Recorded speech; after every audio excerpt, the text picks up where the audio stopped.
Welcome back to the show, talking Samford Bulldogs basketball. Bucky McMillan getting ready for year number 2 as head coach of the Bulldogs. But come on, let's face it, it really, whatever that was, if that was your first year, that should obviously have an asterisk next to it. And your team was beset as much as any in the conference with the different COVID issues, and there was some attrition that no one could have seen coming also. You made it through. I guess it might have made you a better coach in the long run for a lot of reasons, I would think. Yeah, I got to credit our athletic director, Martin Newton, because we were below the scholarship limit several times through the course of the year. And we talked about, hey, listen, let's try to get these young guys some experience with this. And so I think even though choppy year, played some games with 5 and 6 scholarship players, those guys who came back got something out of the experience, and we're looking forward to the season ahead. And some guys who saw more minutes maybe than they normally would have, they're probably better for it. They'll provide depth. But you also do return a bunch of players who can help you win and maybe even win some this season with Logan Dye, who seemingly has been there for a real long time. 6'8" player. I've seen improvement in him in his time, maybe some better court awareness. He helps you with a little bit of scoring and rebounding. Richardson Maitre, kid who came to you from Florida Atlantic, helped you out last year. And A.J. Staten McRae was a guy who I thought came along pretty well, gave you 10 points a game. That's kind of your core to build around, isn't it? Yeah, those guys have done a great job. You know, and Jaron really, it would be in that group. Yeah. Marcellus Vell, but they've done a great job setting the example of what our program wants to be about in terms of the effort and selfishness, you know. And so when we had new players come in here in the summer, this June, there was kind of a standard already set. And they kind of set it, and the new guys jumped on board. And one thing, I'm very pleased with those returners, and I'm very pleased with the new guys that we have. You know, we hadn't played a game yet, and, you know, obviously there's going to be adversity through the course of the season. But, you know, these guys have really practiced extremely hard, and they're about the right things. You know, particularly for a young group, when you look at it, we're filled mainly with a lot of freshmen and sophomore. And but they carry a maturity that's different than just being freshmen and sophomores. And Logan Dye's done a great job being a guy that's been in the program a while of having some leadership. Yeah, important player to have. Quez Glover is a transfer, comes to you from Florida, a guard. So I see SEC player, I automatically think probably someone you're expecting to make an impact.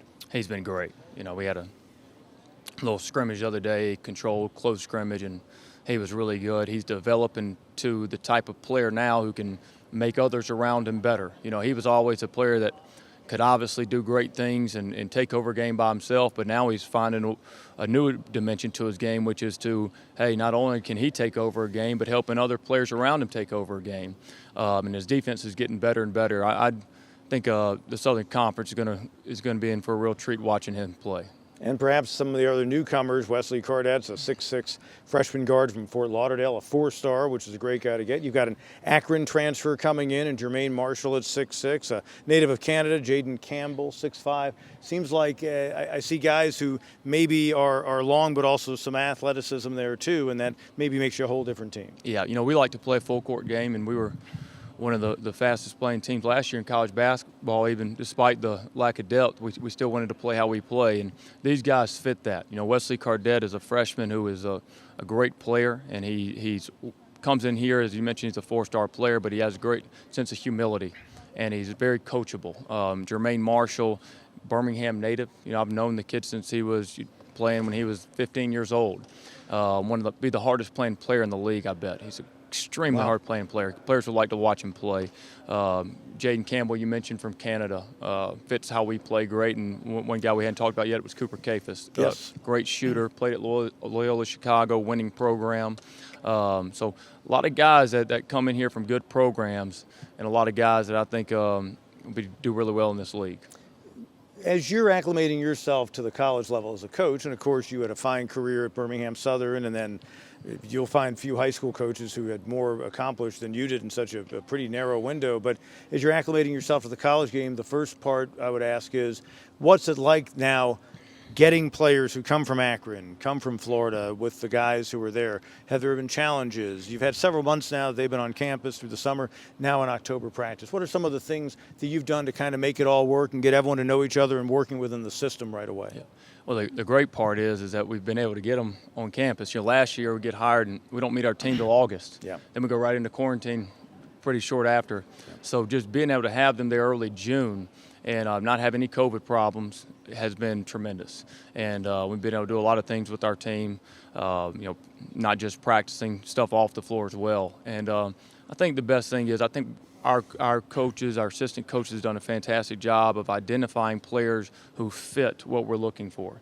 And so when you have a bunch of unselfish players and unselfish student athletes that want to do right, you get the same kind of guys in the same room. It's a comfortable feeling, and they're making each other better.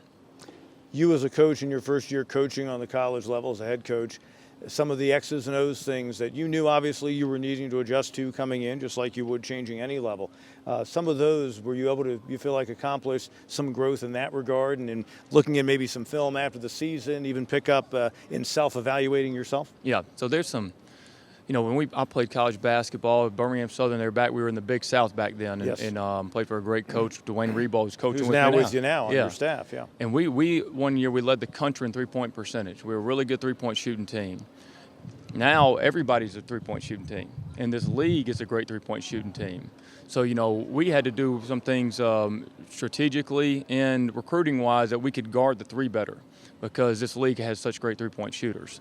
And I think our personnel will be a lot more fit to be able to cover the three, because you just can't give up threes in this league. Sure. It's just putting yourself on the 8 ball. And it's funny you should say that, because, again, one of the benefits you have, I mean, you did a heck of a job at Mountain Brook with the enrollment district, I guess, is what you're dealt. Here you can go and mix and match. That's got to be a neat way to adapt your career. Yeah, it is. It's more than anything. It's, you heard Fran Frischel talk about earlier, so that roster management is a big deal, and you can't just take a player just because he's a really good player. You got to take the player that, hey, he fits the need, and I think a lot of these players that we picked up fit a lot of the holes that we had, and so I'm looking forward to getting out there with them. How much are you expecting everyone to be able to kind of fit his role right away? Have you seen that developing as October's gone on? Well, I've seen this, that everyone's role's got to be to play extremely hard and not be about them. Now, we're still going to see as we play, like, all right, who is going to be the guy that can separate himself in terms of shot volume? All right, this guy's earned this. And that's why until you play a game, you don't necessarily have all the game statistics, but we stat every practice, and we have it all since day one. Sure. I know this is what this guy's shooting from three. Here's what this guy's shooting. And when you got a bunch of new guys, that's important, because you got to define those roles for them. But I will say this, I think our players are bought into doing and performing the role that's going to help the team the most. And that's, I would say, it's about 90% of the battle, having guys that will do what they're asked to do. At the pace you want to play, I mean, last year you were among the top 3 in the league at about 77 points a game. That number, I would think, is going to be up toward 80, 82. Now that you have the depth and the system in place. Yeah, absolutely. Well, tempo, I think last year we averaged, according to Synergy, 91 offensive possessions a game, which was actually, I believe, that led the country in offensive number of possessions. And we did that, like I said, with injury and COVID issues and a short roster. Now with depth, I would expect us to really be able to get up and down and be a fun team to watch, but a team that with personnel that can really fit playing that way now. And on the other side, you mentioned you did address going out, getting guys who can defend the three, because you're near the bottom in that regard. And that there are certain metrics in basketball, and again, some stats I think we overlook, but I've always thought certain key metrics, one of them, not allowing the other team to make a bunch of threes, chances are you're going to be in a lot of those games. And that probably was a huge focus, not only getting guys in, but then that work in preseason. Yeah, absolutely. And to do that, I think a lot of people think just guarding the threes about, well, man, I got to cover my man out there when he doesn't have the ball. But it's really, you got to have guys that can guard the ball so you're not getting put in rotations. And that was a problem last year for us, And some of those, like I said, some of those guys were put in situations as freshmen they probably wouldn't have been put into normally. But, we put ourselves in some rotation, not being able to guard the ball better. And I feel the guys that we have now are pretty dang good on-ball defenders. All right, Bucky McMillan getting ready for season number 2 in name only. He's still trying to figure out if season number 1 ever happened. I think we all are, but he is going to do a fine job with Samford, and as the beauty of the very interesting story of having been a very successful high school coach, essentially right around the corner from the campus, and now trying to add SoCon titles to all the high school titles he won at a very high level.